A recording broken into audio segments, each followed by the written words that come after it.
ज्येष्ठ गटामधील माती आणि गादी प्रकारातल्या राज्यस्तरीय अजिंक्य कुस्ती स्पर्धेमध्ये जे सहभागी पैलवान बांधवांचं, सगळ्या माझ्या क्रीडा रसिकांचं, सगळ्या माझ्या मान्यवरांचं मी मनापासून त्या ठिकाणी स्वागत करतो, अभिनंदन करतो। राज्यातल्या 13 कोटी जनतेच्या वतीनं त्यांना शुभेच्छा देखील देतो। आज मुरलीधर अण्णा मोहोळ इथे, रामजी शिंदे, राधाकृष्ण विखे पाटील, दत्ताजी भरणे, रामदासजी तडस, माऊली कटके, अनेक मान्यवर आहेत, अधिकारी वर्ग आहे, आजी माजी आमदार आहेत, खासदार आहेत।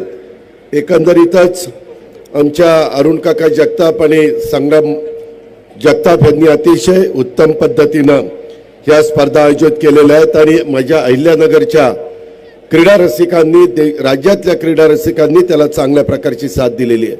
मी बघत होतो महाराष्ट्र केसरी 2025 मोठी बक्षिसं दिली जाणार आहेत।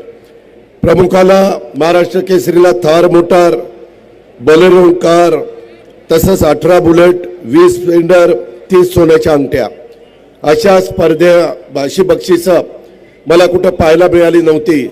पुढच्या वेळेस जे काही स्पर्धा घेणार आहेत त्यांनी या बक्षिसांचाही विचार करावा आणि मग नंतर स्पर्धा घ्यावी, कारण शेवटी हा पायंडा पडतो। आज खूप चांगले चांगले मल्ल इथं आलेले आहेत। बऱ्याच जणांनी बऱ्याच अपेक्षा या ठिकाणी व्यक्त केलेल्या आहेत।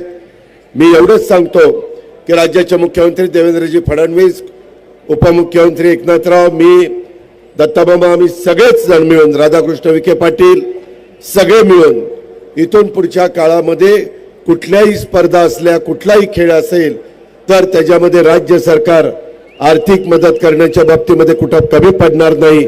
वेगवेगळ्या पद्धतीने आता विखे पाटलांनी जी अपेक्षा व्यक्त केलेली आहे तोही निधी अहिल्यानगरच्या करता देण्याच्या करता हे महायुतीचं सरकार कटिबद्ध असेल, अशा प्रकारचा विश्वास मी आपल्या सर्वांना देतो। आणि शेवटच्या कुस्तीचा डोळ्याचं पारणं फेडेल अशा प्रकारची ही कुस्ती निश्चितपणे गायकवाड आणि मोहोळ यांच्यामध्ये होईल। आपण सगळ्यांनी ती पाहावी।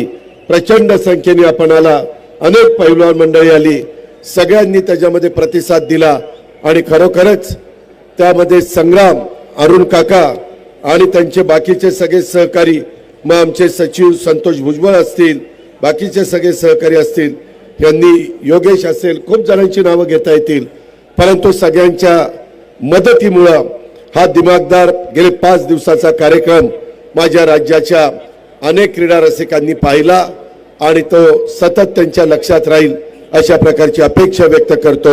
आणि मी